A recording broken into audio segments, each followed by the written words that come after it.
Kim Woo-bin rubbed his tired eyes and looked at the clock on his computer screen. 3 in the morning. He had been working the night shift at Luna Station for 6 months now, and the job was getting boring. Most nights, nothing happened. He just sat in front of dozens of screens, watching for signals from deep space that never came. Luna Station was Earth's biggest listening post. It sat on the dark side of the moon, where Earth's radio noise could not reach it. The station had huge, dish antennas pointing out into the galaxy, always listening for something interesting. Scientists hoped to find signs of alien life, but so far they had found nothing but empty space. Woo-bin took another sip of his cold coffee and checked the screens again. The same boring patterns showed up, just like every other night. Radio, waves from distant stars, cosmic background radiation, and the usual space junk that floated around the solar system. Nothing new, nothing exciting. He was about to get up and stretch his legs when something strange appeared on screen number 7. The computer was showing a signal unlike anything he had seen before. It was not random noise like most space signals. This one had patterns, like it was trying to say something. Woo-bin sat up straight and looked closer. The signal was coming from a frequency that should have been empty.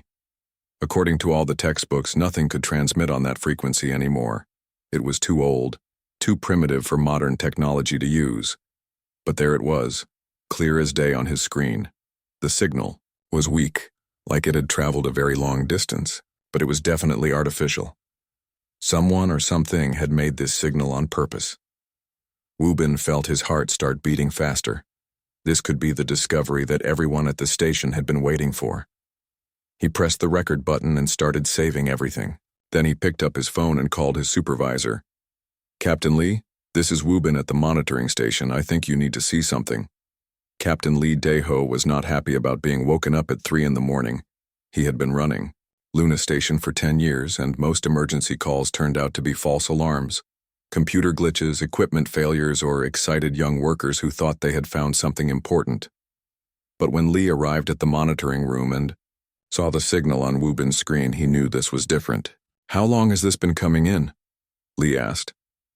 "About 20 minutes, Woo-bin replied. "It started weak, but it's getting stronger, like whatever is sending it is getting closer to us." Lee studied the patterns on the screen. He had seen thousands of signals during his career, but nothing like this. The signal had layers, like music with different instruments playing at the same time. Some parts repeated, others changed in complex ways that seemed almost like language. "Call Dr. Park," Lee said. "Wake her up. Tell her to get down here right now." Dr. Park Soo-jin was the station's best expert on alien communication. She had spent 15 years studying how aliens might try to talk to humans, even though no one had ever found any aliens to talk to. She had written books about xenolinguistics, the science of alien languages that might not even exist. When Park arrived at the monitoring station, she was still wearing her pajamas and looked very annoyed. But the moment she saw the signal, her expression changed completely. "This is incredible," she whispered, staring at the screen. "Look at these patterns. This is not random noise. This is definitely a constructed language." Park sat down at a computer and started running the signal through analysis programs. The software tried to find repeating patterns, mathematical relationships, and other clues that might help decode the message. "The signal is using quantum entanglement for transmission," Park said, reading the results. "That's technology we barely understand. Whoever sent this is much more advanced than we are." Hours passed as Park worked on the signal. Woo-bin brought her coffee and sandwiches, but she barely noticed. She was completely focused on the alien message appearing on her screens. Captain Lee stayed in the monitoring room, watching over Park's shoulder as she slowly made progress. The signal was incredibly complex, with dozens of different information layers all transmitted at the same time. It was like trying to understand a conversation where everyone was talking at once in different languages. By morning, Park had made a breakthrough. She had found the basic structure of the alien language and started translating small pieces of the message. "It's a distress call," she announced, looking exhausted but excited. "Someone is asking for help." The translated fragments appeared on the main screen. The darkness spreads, consuming all. The swarm approaches, time grows short, 17 cycles until arrival. All defenses have failed. The last stronghold cannot hold. Eternal Guardians, if you receive this message, we beg you to answer. The galaxy requires your protection once more. Lee read the translations and felt a chill run down his spine. Who are the Eternal Guardians? Park shook her head. I don't know. The translation program doesn't have any reference for that term. But whoever they are, this message is meant for them, not for us. More translations appeared. Coordinates attached. Follow the quantum beacon. Bring your ancient weapons. The void swarm devours everything. Planets, stars, even space itself. You are our only hope, as you were in the dark times before. Wubin looked confused. If this message isn't for us, should we even be listening to it? Lee thought about this question for a long time. The message was clearly meant for someone else, these mysterious Eternal Guardians. But humans had received it, and the people sending it were obviously in terrible danger. How long until this void swarm reaches them? Lee asked. Park checked her calculations. If I'm reading this correctly, they have about 18 months before whatever is chasing them arrives at their location. And we're the only ones who heard this message? As far as I know, yes. Earth's deep space arrays are the most sensitive in this part of the galaxy. If anyone else received this signal, they haven't reported it. Lee made his decision. Dr. Park, I want you to send a reply. Tell them that humans received their message and we want to help. Park looked shocked. Captain, we don't even know where this signal came from. It could be from the other side of the galaxy, and we definitely don't have the technology to fight something that can destroy planets. Maybe not, Lee said. But we can't just ignore people who are asking for help, even if they meant to ask someone else. Park worked for another 6 hours to compose a reply message. She used the same quantum frequency as the original signal and tried to copy the alien language patterns as closely as possible. The message was simple. Eternal Guardians message received by humans of Earth. We do not know who you meant to contact, but we heard your call for help. We want to assist you. Please respond with more information. When Park sent the reply, all three of them stared at the screens, waiting for an answer. None of them knew if their message would even reach its destination, or if the aliens would understand it. 3 days later, a response came back. The alien message was much longer this time, and Park could translate most of it. The aliens identified themselves as the Galactic Preservation Council, a group of species from across the galaxy who had joined together to fight an enemy called the Void Swarm. The message explained that the swarm was not like any normal enemy. It did not want to conquer planets or steal resources. Instead, it consumed everything it touched, leaving behind empty space where solar systems used to be. The swarm had been moving across the galaxy for hundreds of years, destroying entire civilizations. The Council had sent their distress call to the Eternal Guardians, a legendary race of warriors who had supposedly saved the galaxy from a similar threat thousands of years ago. But the Eternal Guardians had vanished long ago, and no one knew if they even still existed. The aliens were confused about humans. They had never heard of Earth, and they could not understand how humans had received a message sent on an ancient quantum frequency that required very advanced technology to detect. But the Council was desperate. They attached detailed star charts showing the location of their last stronghold, along with information about the approaching void swarm. They asked if humans really intended to help, and warned that the journey would be extremely dangerous. Captain, Lee called an emergency meeting with Luna Station's senior staff. He explained the situation and asked for their opinions. We're talking about a trip across the galaxy to fight an enemy that destroys solar systems, said Commander Yoon Ha-Newell, the station's chief engineer. Our fastest ships would take decades to reach them, assuming we could even build ships capable of making the journey. And we have no idea what we would be fighting, added Dr. Lim Jae-sung, the xenobiology specialist. This void swarm sounds like something beyond our understanding. But Dr. Park had a different opinion. These people are facing extinction. They sent a desperate message asking for help, and we're the only ones who heard it. How can we ignore that? Lee nodded. Doctor, Park is right. We might not be the eternal guardians they were looking for, but we're what they got. And humans have never been good at walking away from people who need help. The decision was made. Luna Station would contact Earth's government and recommend that humanity answer the alien distress call. Nobody knew if it was possible. The news of the alien distress call spread through Earth's government like wildfire. Within hours of Captain Lee's report, emergency meetings were happening in every major capital city. Scientists, military leaders, and politicians all wanted to know the same thing. Was humanity really going to try to fly across the galaxy to fight an unknown enemy?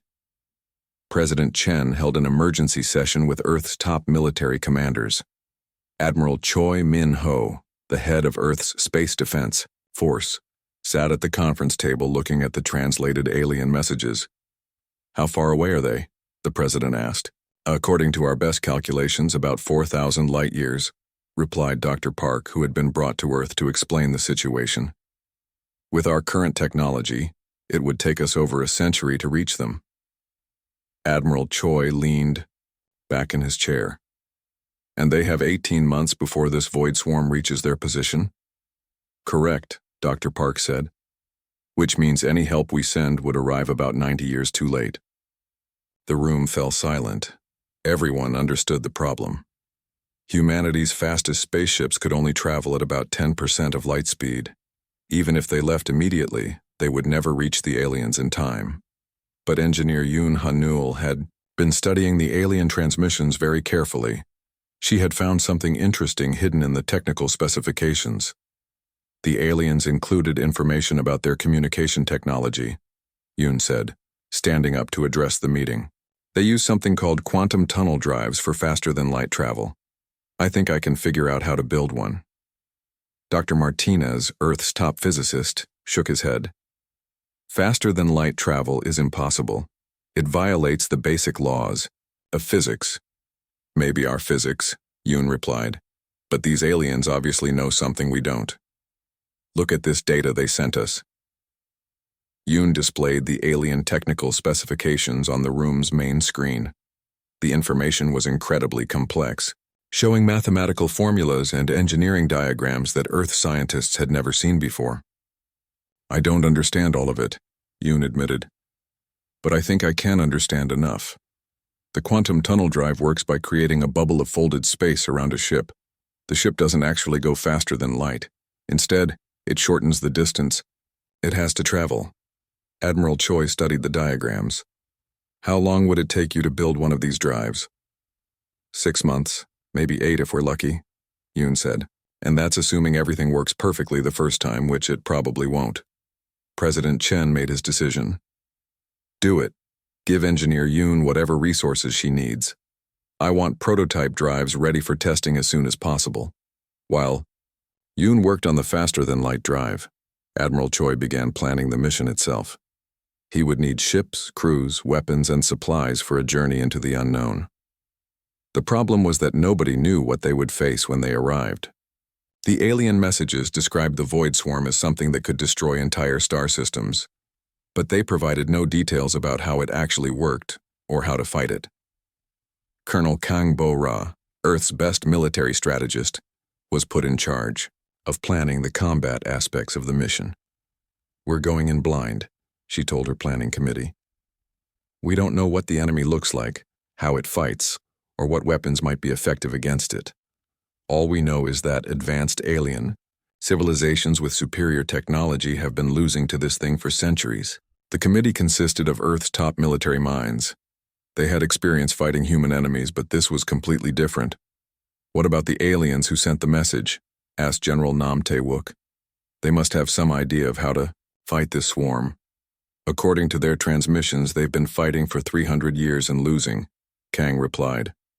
Whatever strategies they've tried, they haven't worked. Dr. Lim Jae-sung, the xenobiologist, had been studying every piece of information about the void swarm that the aliens had provided. The swarm doesn't seem to be biological, he reported. The aliens describe it as something that consumes matter and energy, but leaves behind empty space. It's like it erases things from existence rather than just destroying them. This information made the military planners even more worried. How do you fight an enemy that can erase things from reality? Engineer Yoon worked day and night in her laboratory, trying to understand alien technology that was thousands of years more advanced than anything humans had ever built. She had teams of assistants helping her, but most of the theoretical work had to be done by her alone.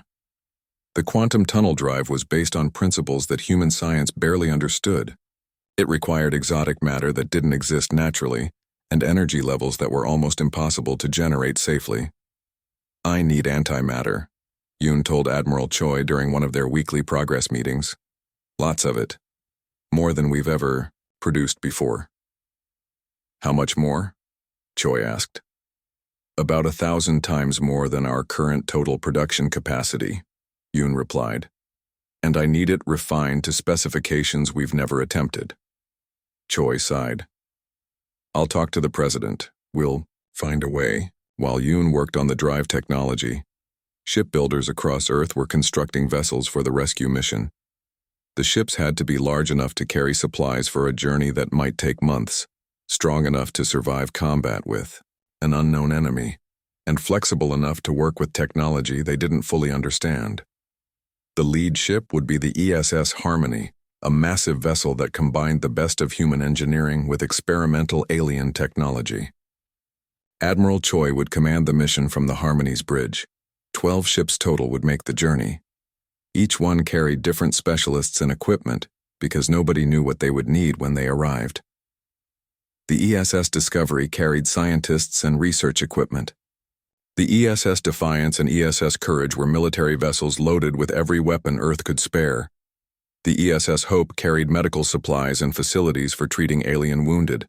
8 months after receiving the first alien transmission, the Sci-Fi human rescue fleet was finally ready to depart. The departure ceremony was broadcast live to every nation on Earth. Millions of people watched as the 12 ships gathered in orbit around Luna Station, where the original message had been received. Admiral Choi stood on the bridge of the Harmony, looking out at the other ships in his fleet. Each vessel represented years of human engineering and scientific achievement, but he knew they were still primitive compared to the alien civilizations they were going to help. "All ships report ready for departure," announced Lieutenant Oh Ye-jin, the fleet's communications officer. "Begin quantum tunnel sequence," Choi ordered. Engineer Yoon activated the experimental drive from the Harmony's engineering section.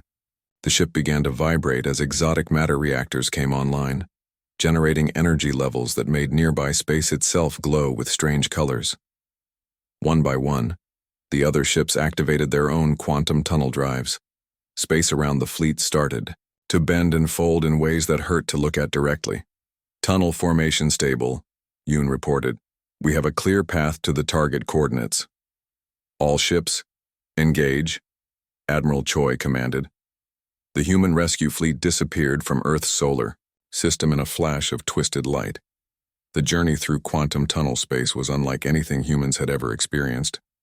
Outside the ship's windows, normal space was replaced by swirling patterns of color and light that seemed to move in impossible directions. Dr. Lim spent most of his time studying the effects of tunnel travel on human biology. So far, the crew members seemed to be handling it well, but nobody knew what long-term exposure might do. The alien technical specifications mentioned something called tunnel sickness, he reported to Admiral Choi. Apparently, some species can't handle extended faster-than-light travel. Their nervous systems start to break down. "What about humans?" Choi asked. "Unknown. We're the first human beings to ever try this. But so far, everyone seems fine." Arrow. Fleet made good progress through tunnel space. According to Yoon's calculations, they were covering about a light year every 2 days. At this rate, they would reach the alien coordinates in just under 6 months. But the journey was not without problems. 3 weeks into the trip, the ESS Courage suffered a critical failure in its quantum drive. The ship was forced to drop out of tunnel space for emergency repairs. "The exotic matter containment system is overloading," reported Captain Ryu Sung-min, the Courage's commander. "If we don't shut down the drive immediately, the ship could explode." Admiral Choi faced a difficult decision. The fleet could wait for the Courage to complete repairs, which might take weeks. Or they could continue without one of their military vessels. How long for repairs? Choi asked. Minimum 2 weeks, Ryu replied. Maybe longer if we find more damage. The alien countdown was still ticking. Every day they delayed meant less time to help fight the Void Swarm. We continue as planned, Choi decided. Captain Ryu, complete your repairs and follow us as quickly as possible. The remaining 11 ships continued their journey through tunnel space. Behind them, the Courage worked desperately to fix its drive and catch up with the fleet. As they traveled deeper into alien space, the fleet began encountering signs of the Void Swarm's destruction. Dead solar systems appeared on their sensors, places where stars had once shone but now showed nothing but empty darkness. The human fleet dropped out of tunnel space at the edge of a massive star system, unlike anything they had ever seen. Instead of planets orbiting a single star, dozens of artificial structures floated in complex patterns around 3 different suns. My God, whispered Admiral Choi, staring at the main view screen. How many ships are out there? Lieutenant Oyejin was frantically trying to count the vessels on her sensors. Over 1,000, sir. Maybe 2,000. Ships from dozens of different species, all gathered around that central structure. The central structure was the Nexus, Citadel, the last stronghold of the Galactic Preservation Council. It was a space station the size of a small moon, with docking bays that could hold entire fleets. Smaller stations and defense platforms surrounded it in protective layers. We're receiving transmission requests, O reported. Hundreds of them. Everyone wants to know who we are. Admiral Choi looked at Ambassador Shin Da-un, the diplomatic officer he had brought along to handle first contact situations. This was definitely a first contact situation. Let's start with whoever is in charge, Choi said. Tell them we're humans from Earth, and we came in response to their distress call. Ambassador Shin had spent her entire career preparing for the moment when humanity would meet alien civilizations, but she had always imagined it happening one species at a time, with careful preparation and lots of planning. She had never expected to arrive in the middle of a desperate military alliance fighting for survival. This is Ambassador Shin Da-un, of the Human Rescue Fleet, she transmitted on the frequency the aliens had provided. We received your distress call and came to offer assistance. The response came back immediately, but it was not what anyone expected. Human Rescue Fleet? The voice was translated by the computer, but it still sounded confused and slightly annoyed. We have no record of any species called humans, and this frequency is reserved for communications with the Eternal Guardians. We understand there has been some confusion, Shin replied carefully. We are not the Eternal Guardians. We are humans from a planet called Earth. We intercepted your message asking for help and decided to respond. A long silence followed. Then a different voice came through the communication system, speaking with obvious authority. I am Council Prime Veltara of the Galactic Preservation Council. You claim to have received our message, but that is impossible. The message was sent using ancient quantum encryption that only the Eternal Guardians possess the technology to decode. Ambassador Shin looked at Admiral Choi, who nodded for her to continue. We don't know anything about the Eternal Guardians, Shin said. Our scientists decoded your message using equipment we built ourselves. We understand you are facing a threat called the Void Swarm, and we want to help. Another pause. Then Veltara spoke again, and this time she sounded almost angry. Approach. The Nexus Citadel slowly. Do not make any sudden movements. We will send escorts to guide you to a docking bay. But know this. If you are some kind of swarm infiltration attempt, our defenses will destroy you instantly. The human fleet was soon surrounded by alien escort ships that looked like nothing in Earth's engineering manuals. Some were sleek and curved like sea creatures. Others were angular and geometric. A few seemed to be made of pure energy rather than solid matter. Look at the variety, Dr. Lim said, studying the alien vessels. Each species must have developed completely different approaches to space travel. Some of these ships are using technology I can't even identify. Captain Ryu had finally caught up with the fleet, and the ESS Courage took its place in the formation as they approached the Nexus Citadel. The massive station grew larger and larger on their screens until it filled the entire view screen. Indakinki, Bay 77 Alpha, came the instructions from station control. Follow the guide lights and do not deviate from the approach path.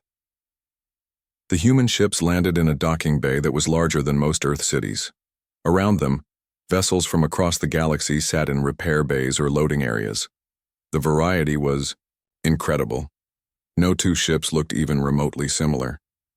Admiral Choi selected a small team to accompany him to the meeting with the Galactic Council. Ambassador Shin would handle diplomacy, Dr. Park would help with translation issues, and Colonel Kang would provide security advice. The docking bay had artificial gravity and atmosphere, but it felt strange compared to Earth conditions. The air was slightly thicker, with a metallic taste that took some getting used to. Their alien escorts were waiting for them. 3 beings that looked completely different from each other, and nothing like humans.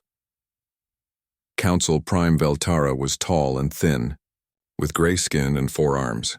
Her species had evolved from something like reptiles, but she moved with fluid grace. War Master Thexamol was shorter and broader, covered in what looked like natural armor plating. The 3rd alien introduced himself as Technical Coordinator, Zephyron, and he seemed to be made of living crystal that changed colors as he spoke. "You are much smaller than we expected," Veltara said, looking down at the humans. "And your ships are quite primitive. Are you certain you received our message? Intended for the Eternal Guardians?" Ambassador Shin tried to stay diplomatic. "We received a message asking for help against something called the Void Swarm. We may not be who you were expecting, but we came as quickly as we could." "The Eternal Guardians were warriors without equal," Thexmol said, his voice rumbling like distant thunder. "They possessed weapons that could destroy planets and shields that could protect entire star systems. You appear to be barely capable of space travel." Dr. Park stepped forward. "Perhaps we could learn more about this void swarm. Our species may be young, but we have experience with difficult problems." Zephyron's crystal body flashed through several colors before he spoke. "Very well. Follow us to the council chambers. But understand, we are facing the end of galactic civilization. If you cannot provide meaningful assistance, we have no time to waste on curiosities." The council chambers were enormous, with representatives from over 200 different species gathered around a central holographic display. The display showed a 3-dimensional map of the galaxy, with large dark areas where the void swarm had already passed. "The swarm has been advancing for 3 centuries, Veltara explained as the humans took seats in the observation area. "It began in the outer spiral arms and has been moving steadily toward the galactic core. Every civilization it encounters is completely destroyed." The holographic display zoomed in to show more detail. Entire sectors of space appeared as empty voids where thousands of star systems had once existed. "But this is not normal destruction," Thexmol continued. "The swarm does not conquer or consume resources. It erases things from existence. Planets, stars, even the space between them. Nothing remains." Admiral Choi studied the display. "How long until it reaches this location?" 4 weeks, perhaps 5, Zephyron replied. "Our long-range sensors detect the leading edge of the swarm approximately 2 light-years away and closing steadily." "What weapons have you tried against it?" Colonel Kang asked. Thexmol activated different sections of the holographic display. "Everything. Energy weapons, kinetic projectiles, nuclear devices, antimatter bombs, gravitational disruptors, temporal weapons. Nothing has any effect. The swarm simply absorbs or ignores our attacks." Dr. Park was taking notes on everything she heard. "Is the swarm biological? Mechanical? Energy-based?" "Unknown," Veltara admitted. "Our scientists have studied it for centuries without reaching any conclusions. It appears to exist partially outside normal space-time, which makes analysis extremely difficult." The humans spent hours learning about the void swarm and the desperate situation facing the Galactic Alliance. The more they learned, the more impossible their task seemed. The alien civilizations gathered at the Nexus Citadel represented millions of years of combined scientific and military development. They had technologies that could manipulate matter at the quantum level, weapons powered by artificial black holes and defenses that could withstand supernova explosions. And none of it had worked against the Void Swarm. "Why did you send a message to these Eternal Guardians?" Ambassador Shin asked during a break in the briefings. "The Eternal Guardians saved the galaxy from a similar threat approximately 10,000 years ago," Beltara explained. According to ancient records, they possessed weapons and knowledge that allowed them to defeat enemies that conventional forces could not handle. What happened to them? They vanished. Some say they evolved beyond the need for physical existence. Others believe they moved to a different dimension. A few think they simply decided to leave the galaxy to younger species. War Master Thexmal pulled up historical records on the display. Before they disappeared, the Eternal Guardians established monitoring stations throughout the galaxy. They promised that if a threat like the ancient swarm ever returned, they would hear any call for help sent on their frequency. But it's been 10,000 years, Dr. Park pointed out. Maybe they really are gone. Perhaps, Veltara said, which is why we are curious about how your species decoded their communication protocols. The quantum encryption requires technology that no known civilization possesses. Engineer Yoon had joined the meeting and was studying the alien technical displays. "We didn't know it was encrypted," she said. Dr. Baek So-young had not slept for 3 days. She sat in the laboratory aboard the ESS Discovery, surrounded by computer screens showing alien battle data. For 72 hours straight, she had been studying every record the Galactic Preservation Council had about their fights with the Void Swarm. The results were depressing. 300 years of battles and the aliens had not won a single significant victory. Every time they thought they had found a weakness in the swarm, their enemy adapted and overcame their strategy. But Baek was a physicist, and she approached problems differently than military strategists. Instead of looking at what the aliens had tried to do, she was studying what the swarm had done in response. "The pattern is wrong," she muttered to herself, highlighting sections of battle reports on her screen. Dr. Lim looked up from his own research station. "What pattern?" "Look at this," Beck said, displaying her analysis on the main laboratory screen. "Every time the aliens attack with energy weapons, the swarm absorbs the energy and gets stronger. When they use kinetic weapons, the swarm seems to just ignore the impacts completely." "Right. That's why nothing works against it." "But that's just it," Beck continued, getting excited. "The swarm has adapted to counter every single weapon type that advanced civilizations use. Energy weapons, antimatter bombs, gravitational disruptors, temporal weapons. The swarm has developed defenses against all of them." Lim was starting to understand. But what if someone used weapons that the swarm had never encountered before? Exactly. Beck pulled up more data. "Look at the timeline. The swarm first appeared 300 years ago in a region of space populated by highly advanced civilizations.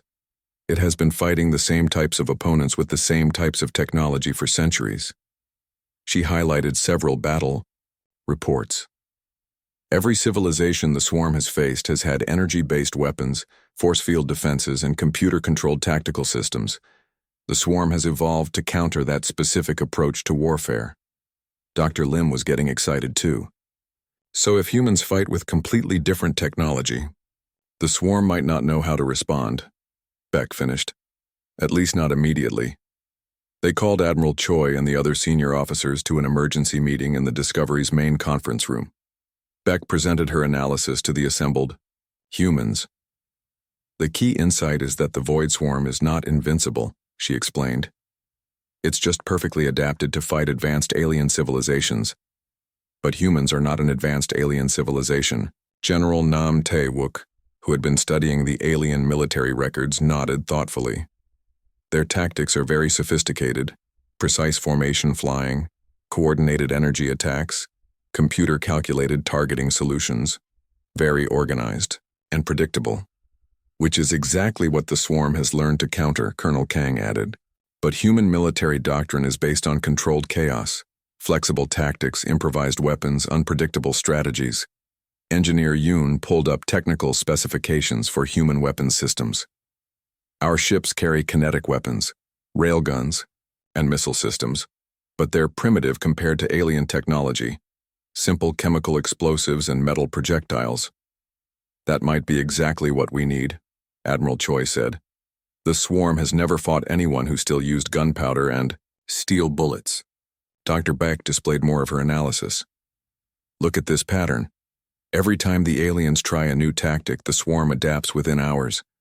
But the adaptation is always specific to the exact weapon type and strategy used.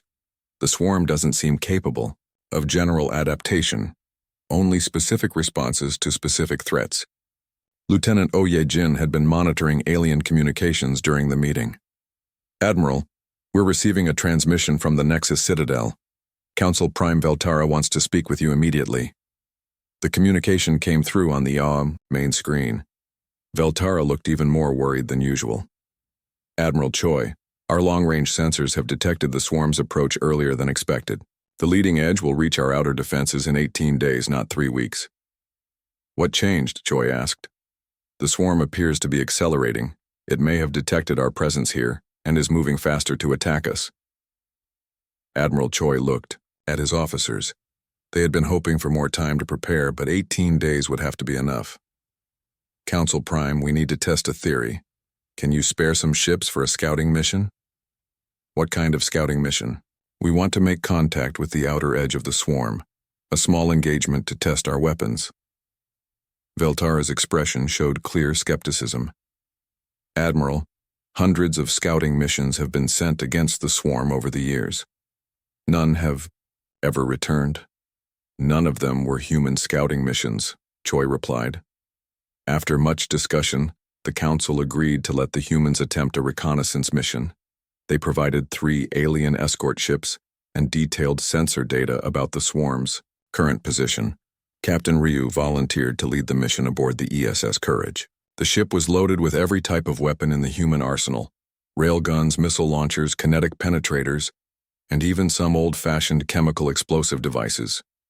Remember, Colonel Kang told Ryu before he departed, we're not trying to win a battle. We just want to see how the swarm reacts to human weapons. Get in, take some shots, record everything, and get out. The Courage and its alien escorts jumped to the edge of the star system, where advanced sensors had detected swarm activity. What they found was unlike anything in the human imagination. The Void Swarm was not a collection of ships or creatures. It was a moving zone of altered space that seemed to consume reality itself. Where normal space was black dotted with stars, the swarm was something darker than black, an absence that hurt to look at directly. My God, whispered Sergeant Huang Dongwu, who was operating the Courage's weapon systems. What is that thing? Target acquired, Captain Ryu announced, trying to keep his voice steady. Beginning weapons test. The Courage fired its first salvo, a spread of kinetic railgun rounds followed by conventional missiles. The alien escorts watched in fascination as primitive human projectiles flew toward the edge of the swarm. Something extraordinary happened. The railgun rounds, simple pieces of metal accelerated to high velocity, penetrated the swarm's outer boundary, and caused visible disruptions in its structure. The missiles, carrying chemical explosive warheads, created brief flashes of normal space within the zone of darkness.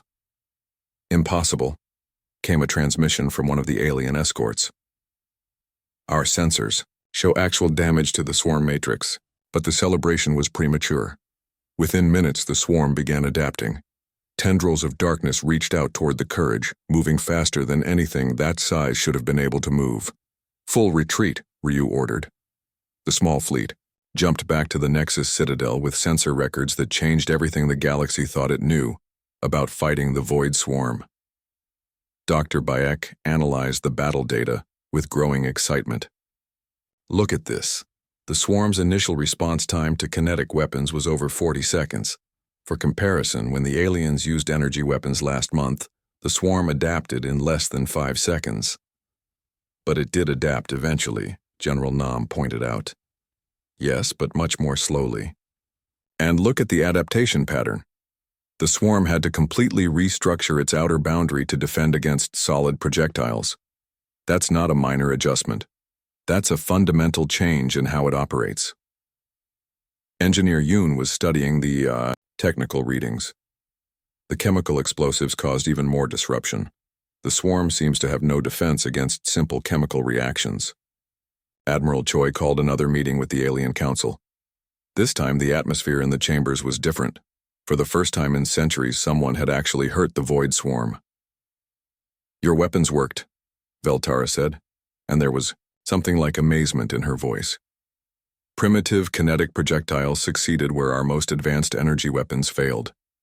For a while," Choi cautioned, "the swarm will adapt to our weapons just like it adapted to yours. But we might have a brief window of opportunity." War Master Thexmol was studying the human battle recordings. "Your tactics were also unusual. No formation flying, no coordinated attacks. Your ship moved in seemingly random patterns and fired weapons without apparent targeting solutions. We call it spray and pray," Sergeant Huang explained. "When you don't know exactly where to aim, you shoot everywhere and hope something hits." "Chaotic," Technical Coordinator Zephron observed. "Exactly," Colonel Kang said. "And chaos is hard to predict or counter." The alien military commanders were intrigued but skeptical. They had spent thousands of years developing precise, coordinated battle tactics. The idea of deliberate chaos went against everything they understood about warfare. But the sensor readings didn't lie. Human chaos had worked where alien precision had failed. "What do you propose?" Veltara asked. General Nam stepped forward. "We need to completely change how this battle is fought. Instead of organized formations and planned attacks, we use controlled chaos, mixed unit types, unpredictable tactics, and weapons the swarm has never encountered." "Your ships would be destroyed," Thexmol protested. "You have no shields that can protect against the swarm's touch." "Then we don't let it touch us," Admiral Choi replied. "We hit and run, fast attacks from unexpected angles. Never stay in one place long enough for the swarm to lock onto us." The Void Swarm arrived 2 days early. Long-range sensors detected its approach while half the fleet was still loading supplies and making final preparations. The zone of twisted darkness that marked the swarm's leading edge was larger than anyone had expected, stretching across multiple light-years of space. "Contact in 6 hours," Lieutenant Oyejin announced from the communications center aboard the ESS Harmony. "All ships are reporting ready for battle." Admiral Choi stood on the bridge, looking out at the combined fleet. Human ships floated alongside alien vessels in loose formations that deliberately avoided any predictable patterns. Instead of the precise military formations that aliens preferred, the fleet was scattered across space like debris from an explosion. It looked chaotic, because it was supposed to look chaotic. "First wave, begin your approach," Choi ordered. Commander Moon Gi-tae led the opening attack aboard the ESS Defiance, accompanied by 6 alien fast attack vessels. Their job was to probe the swarm's defenses and see how quickly it would adapt to the new tactics. As Moon's group approached the edge of the swarm, space itself seemed to change around them. Stars became dim and distant. The normal black of space was replaced by something darker and hungrier. "Beginning attack run," Moon announced. The human and alien ships separated and attacked from completely different angles. The aliens used their advanced energy weapons in short, precise bursts. The humans opened fire with railguns and missile launchers, filling space with kinetic projectiles and chemical explosives. For the first time in centuries, the Void Swarm seemed surprised. The zone of darkness writhed and twisted as primitive human weapons punched through defenses that had been designed to stop energy-based attacks. Chemical explosions created brief bubbles of normal space within the swarm's boundary. "Significant damage to the swarm matrix," reported the alien science officer. "The entity is restructuring its outer defenses." But even as the swarm adapted, more attack groups were approaching from different directions. Captain An Hai-young led a squadron of mixed human and alien ships in a completely different attack pattern, using hit-and-run tactics that kept them moving too fast for the swarm to target effectively. "This is working," Dr. Beck transmitted from her position aboard the Discovery. "The swarm is having trouble adapting to multiple different attack strategies at the same time." The battle quickly became unlike anything anyone had ever seen.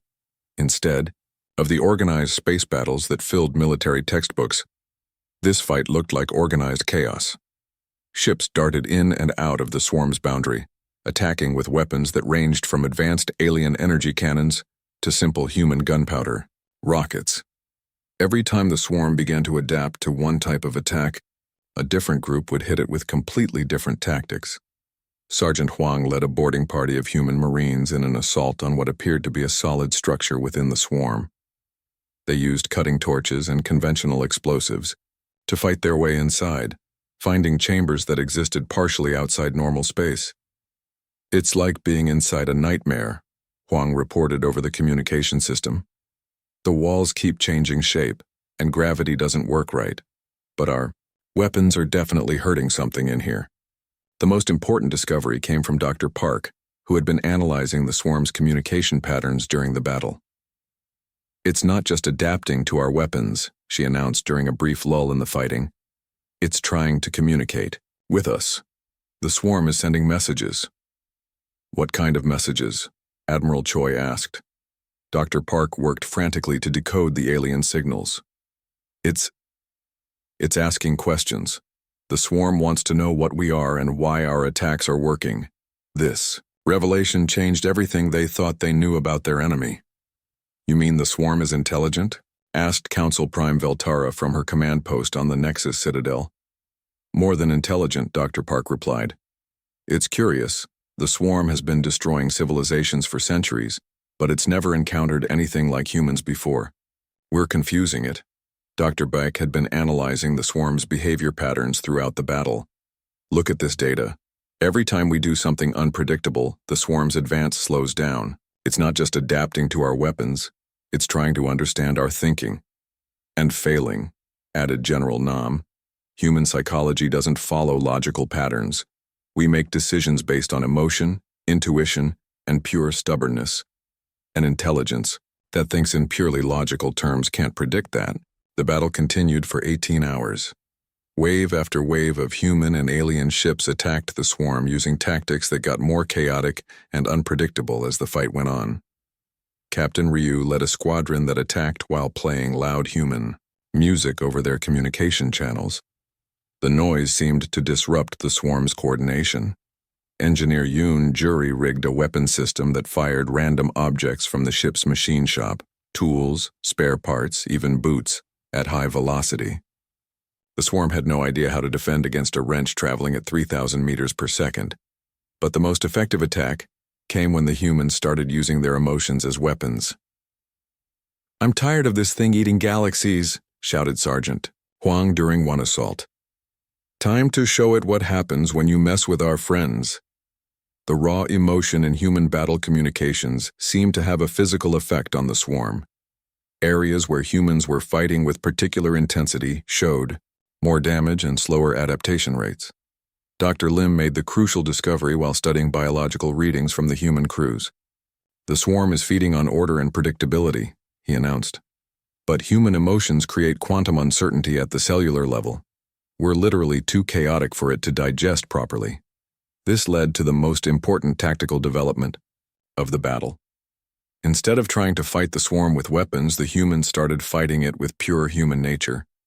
Ships began broadcasting everything that made humans uniquely human: music, poetry, arguments, jokes, love songs, and even boring conversations about the weather. The cacophony of human emotion and irrationality created zones of quantum chaos that the swarm could not process. "It's working," Captain An reported as her ship flew directly through a section of the swarm that had been paralyzed by a broadcast of human children singing nursery rhymes. The entity cannot maintain coherence in areas of high emotional chaos. But their greatest weapon turned out to be hope itself. As the battle reached its climax, Commander Moon made a desperate decision. His ship was damaged and surrounded by swarm entities with no chance of escape. "Tell my family I love them," he transmitted, "and tell them we saved the galaxy." Instead of trying to flee, Moon flew his ship directly into the heart of the swarm, broadcasting human messages of hope, love, and determination at maximum power. The effect was extraordinary. Moon's sacrifice created a chain reaction of quantum chaos that spread throughout the entire swarm network. The zone of darkness began to collapse as the entity lost the ability to maintain its coherent structure. "The swarm matrix is destabilizing," reported alien sensors across the fleet. "The entity is fragmenting." But Dr. Bayek had realized something even more important. It's not just fragmenting, it's learning. The swarm is trying to understand what hope means. Dr. Park was receiving new communications from the entity. The messages were different now, less alien, more confused. It's asking about concepts like friendship, sacrifice, and love. She translated.